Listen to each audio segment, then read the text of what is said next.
जय माता दी। जय माँ कामाख्या। हमारे हिंदू सनातन धर्म में बहुत सारी ऐसी मान्यताएं हैं और उनके पीछे वैज्ञानिक कारण भी हैं जिनकी वजह से मनुष्य को डरना चाहिए। कुछ लोग उन मान्यताओं को धर्म का ढकोसला कहते हैं, परंतु जब उनके या उनके परिवार के ऊपर कोई कष्ट आता है, तकलीफ आती, दुख आता है, परेशानी आती है, व्यथा आती है, तब उनको समझ में आता है कि यह मान्यता वास्तव में वैज्ञानिक कारण है। तब समझ में आती है जब ठोकर लगती है, अन्यथा वो धर्म को नहीं मानते हैं। तो आज ऐसी ही बहुत सारी मैं मान्यता आपको बताने वाला हूँ। मान्यता भी कह सकते हैं, प्रथा भी कह सकते हैं, या परंपरा भी कह सकते हैं। चलते हैं और वास्तव में ये जो मैं बोलने जा रहा हूँ ये पूर्णतः सत्य है। नहीं मानोगे तो कष्ट होगा, और ऐसा कष्ट होगा कि आपका बर्बाद हो जाएगा, कमाया हुआ धन बर्बाद हो जाएगा, मनुष्य भी बर्बाद हो जाएगा। समझने वालों के लिए इशारा काफी होता है। मेरा काम है आपको समझाना, फिर आपकी इच्छा, आप समझते हैं या नहीं समझते हैं। मैं तो अपने धर्म को निभा रहा हूं,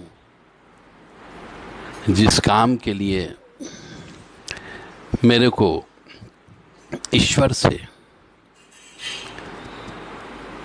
कृपा स्वरूप जो आदेश प्राप्त होता है, मैं उन आदेशों का पालन कर रहा हूं। परंतु अब आपकी इच्छा, मानो या न मानो।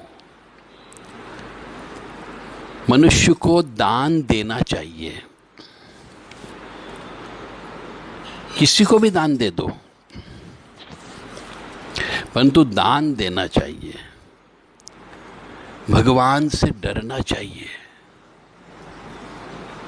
अब बहुत से मनुष्य इस पे भी तर्क वितर्क कुतर्क करते हैं कि भगवान कहाँ है।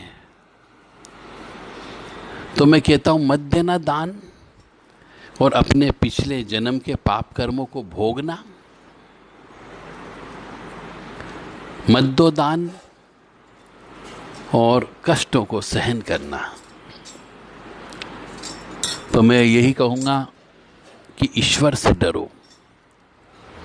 तुम पैदा कैसे हुए हो, और जब तुम छोटे से 1 फुट के पैदा हुए थे तो बढ़ते बढ़ते इतने बड़े कैसे हो गए?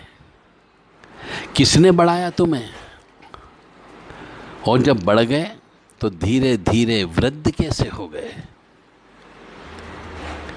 ये जन्म और मृत्यु ये कौन कर रहा है? यह ईश्वर कर रहा है।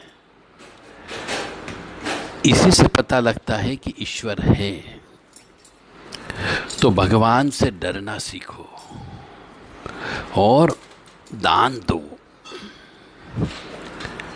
दान देने से पाप कटते हैं, और पाप कटने से कष्ट कम आते हैं। तो भगवान कहाँ पर है? भगवान आपके शरीर के अंदर है। भगवान हर मनुष्य में है, हर जीव जंतु में भगवान है, बशर्ते कि आपकी निगाह होनी चाहिए बस उसको देखने की। पेड़ पौधों में भगवान है। आप एक बीज लगाते हो, उससे हजारों फल निकल करके हजारों बीज तैयार होते हैं। ये क्या है? ये ईश्वर है, ये ईश्वर की कृपा है। शैतान से डरना चाहिए। जैसे हम मनुष्य अच्छे भी होते हैं, बुरे भी होते हैं, शैतान मनुष्य भी होते हैं। इसी प्रकार से आत्माएं भी होती है, अच्छी आत्माएं भी होती है, शैतानी किस्म की आत्माएं भी होती है। उनसे डरना चाहिए।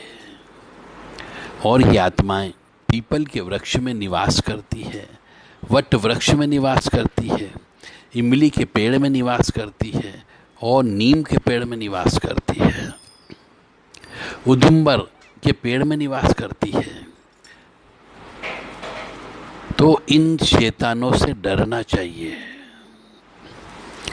पीपल को काटना नहीं चाहिए, अन्यथा शैतान आपके घर से हर वर्ष या हर 3 वर्ष में एक मृत्यु अवश्य लेगा। हमारे पास बहुत से मनुष्य आते हैं कि साहब हर तीसरे साल एक न एक की मौत हो जाती है, इसका क्या कारण है?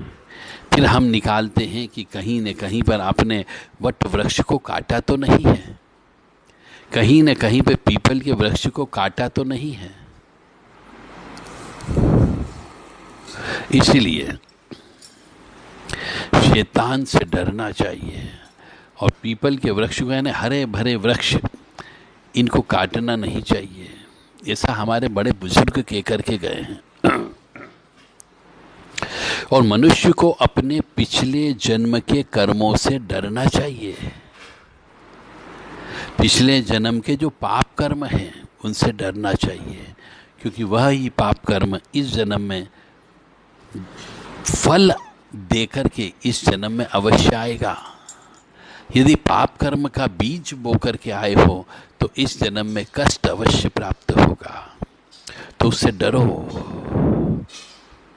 और पिछले जन्म के पाप कर्म से डरना है और नहीं डरना है उससे तो पूजा करना चाहिए, तप करना चाहिए, हवन करना चाहिए। तो पिछले जन्म के पाप कर्म से डरने की आवश्यकता नहीं है। तो अपनी जन्म पत्रिका से पता लगाया जा सकता है कि पिछले जन्म में हमने कौन कौन से पाप कर्म किए हैं। इसीलिए मनुष्य को पूजा करने का कहा जाता है। और अपनी जन्म पत्रिका में जो ग्रह नीच का होता है, खराब होता है, खराब नक्षत्र में पैदा होते हैं, उन नक्षत्रों से डरो।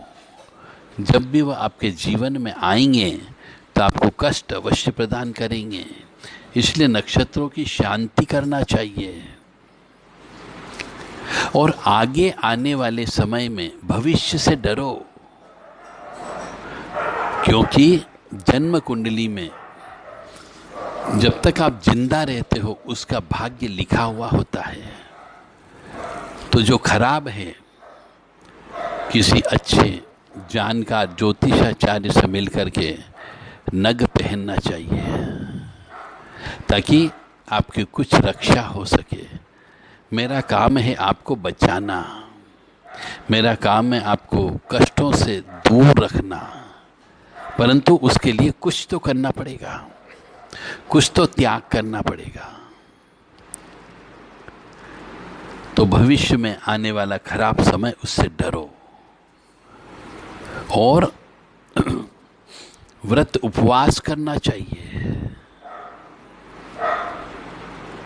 और यदि व्रत उपवास किसी वजह से टूट गया तो डबल उपवास करना चाहिए, यानी दोनों समय भोजन नहीं खाना चाहिए। यही प्रायश्चित कर्म है। तो मनुष्य को उपवास भी करना चाहिए। और किसी मंदिर में आप जाते रहते हो और वहाँ पर यदि आपने कोई मन्नत मांगी है और मन्नत पूरी हो गई हो, तो जो आपने वहाँ पर कबूला है, जो बोला है, जो संकल्प लिया है, वह संकल्प पूरा करना चाहिए।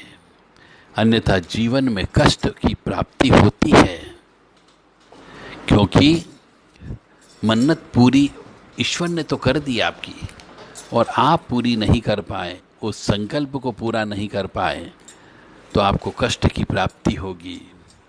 इसीलिए या तो मंदिर में जाकर के मत मांगो, और मांगा है तो आपको जो मांगा प्राप्त हो गया है, तो जो आपने संकल्प लिया है उसे पूरा करो। अन्यथा जिसके लिए आपने ये मन्नत मांगी और जो कर्म किया वो मैं ब्याज के वसूलना ईश्वर को आता है, उन शक्तियों को आता है। इसीलिए जो भी मन्नत करें वह मन्नत पूरी करो। और संसार में जादू टोना अवश्य होता है, उस जादू टोने से भी डरना चाहिए, क्योंकि जादू टोने से मैंने अपनी आंखों से देखा है, बहुत से मनुष्यों की जिंदगी बर्बाद हो जाती है, बहुत से मनुष्यों का धन बर्बाद हो जाता है, और जादू टोने से मनुष्य पागल हो जाता है। तो जादू टोने से भी डरना चाहिए, और इस जादू टोने से बचने के लिए माँ भगवती आद्य शक्ति काली की पूजा करना चाहिए, भैरव जी की पूजा करना चाहिए, और हनुमान जी की पूजन अर्चन करना चाहिए। तो आप जादू टोने से बच सकते हो। इसीलिए हमारे यहाँ पर बचपन से ही बच्चे को हनुमान चालीसा, बजरंग बाण, हनुमान जी की और कोई अष्टक या हनुमान जी के बहुत से स्तोत्र हैं, हनुमान कवच है, इन सब का पाठ कराया जाता है। तो जादू टोने से भी डरना चाहिए, और ये जादू टोना अगर नहीं डरोगे तो बर्बाद हो जाओगे। मैंने अच्छे अच्छे बड़े बड़े व्यक्तियों को बर्बाद होते हुए देखा है, और स्वयं या फिर परिवार का कोई ना कोई सदस्य की जादू टोने से मौत होते हुए भी देखी है। नींबू मिर्ची का टोटका करते हैं, उस नींबू मिर्ची यदि जल्दी खराब हो जाती है, सूख जाती है या सड़ जाती है, तो समझो जादू टोना है। उस जो नींबू मिर्ची जो रोड पर फेंक दी जाती है, उस पर पैर नहीं रखना चाहिए, अन्यथा जिसके यहाँ से फेंकी गई है उसकी अला बला आपके शरीर के ऊपर चिपक सकती है। और हम भारत में कई जगह देखते हैं, जगह जगह तिराहे पर, चौराहे पर उतारे रखे हुए होते हैं। उतारे का मतलब हो गया क्षेत्रपाल देवता का भोजन, जिसमें मिठाई होती है, नारियल होता है, और भी बहुत सारे आइटम होते हैं खाने पीने के। तो उनको कभी भी ठोकर नहीं मारना चाहिए, अन्यथा मनुष्य पागल हो सकता है। इसलिए तिराहे चौराहे पर बहुत सावधानी से गुजरना है आप लोगों को। देखो, मानोगे तो कष्ट नहीं आएगा, नहीं मानोगे तो आप डॉक्टरों के चक्कर लगाओगे, तांत्रिक लोगों के चक्कर लगाओगे, गुनिया लोगों के चक्कर लगाओगे, भोपा और ओझा लोगों के चक्कर लगाओगे, पंडा पुजारियों के चक्कर लगाओगे, भगत लोगों के चक्कर लगाओगे, और सब जगह पैसा बर्बाद होगा। तो ज़्यादा अच्छा है कि जगह जगह जो तिराहे चौराहे पर ये जो उतारे रखे हुए होते, इनसे डरना चाहिए, इनसे दूर होकर के निकलना चाहिए। और काली बिल्ली विशेष तौर से, यदि वो आपकी छत पर रोती हो, काली बिल्ली यदि आपके सामने किसी से झगड़ती हो, या काली बिल्ली रास्ता काट जाए, या काली बिल्ली हम किसी कार्य से जा रहे हैं और रास्ते में आ जाए, तो उस कार्य के लिए 10-15 मिनट, आधा घंटा रुक करके पानी पी के, चाय पी करके ही फिर पुनः घर के लिए, फिर उस कार्य के लिए निकलना चाहिए, अन्यथा नुकसान होने की संभावना होती है। तो ईश्वर अलग अलग तरीके से आपके सामने उपस्थित होता है, और वो आपको बचाने का भरपूर प्रयास करता है। वह व्यक्ति नहीं मानता है और इनको ढकोसला बोलता है, डराने वाली बात बोलता है, तो उसको नुकसान अवश्य होता है। और कई बार काली बिल्ली रास्ता काट जाने के बाद भी मनुष्य निकलता है तो उसका एक्सीडेंट हो जाता है।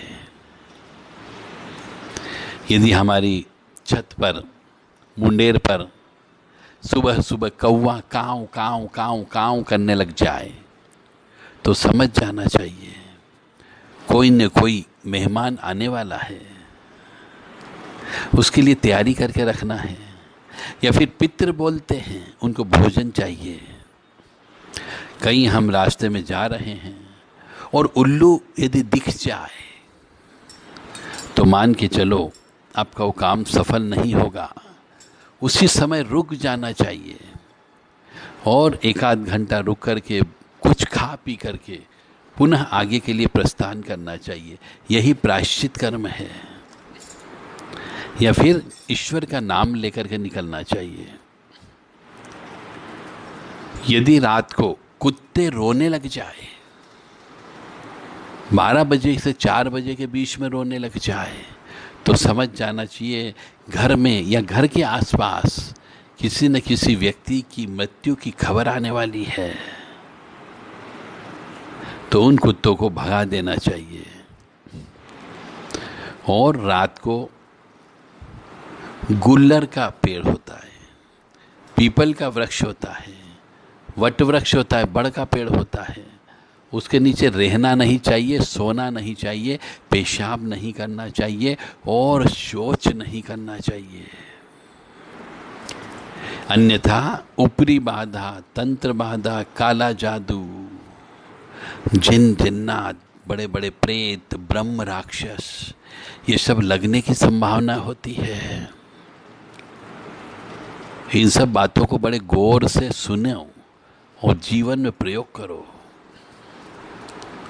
पुराने खंडर में नहीं जाना चाहिए, वहाँ पर प्रेतों का वास होता है। जो आजकल हम बहुत सी जगह गुफाओं में भी जाते हैं, जो पुराने ज़माने की गुफा है, पुराने ज़माने के जो महल हैं टूटते जा रहे हैं, खंडहर बनते जा रहे हैं, उनमें भी नहीं जाना चाहिए।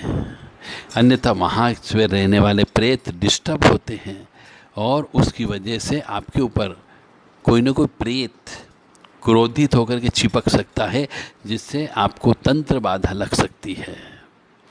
तो पुराने खंडर में जाने से बचना चाहिए। और रात को शमशान में बिल्कुल भी नहीं जाना चाहिए, नहीं तो प्रेत लग सकता है, ये सत्य है। और यदि किसी पुरुष की बाईं आंख फड़फड़ाने लग जाए तो समझो कोई न कोई अपशकुन होने वाला है।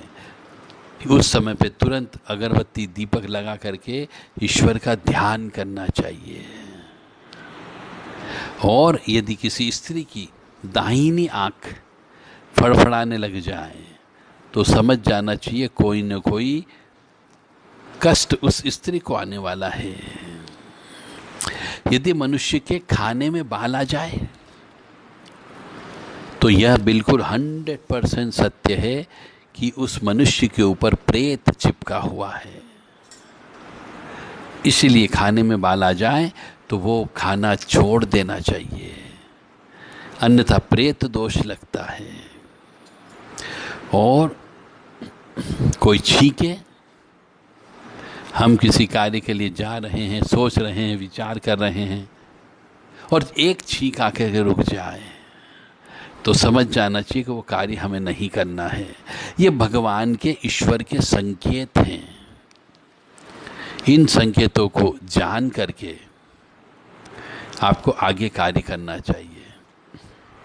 और ये सब टोने टोटके सब जगह ऑल ओवर वर्ल्ड में, मतलब सारे विश्व में माने जाते हैं।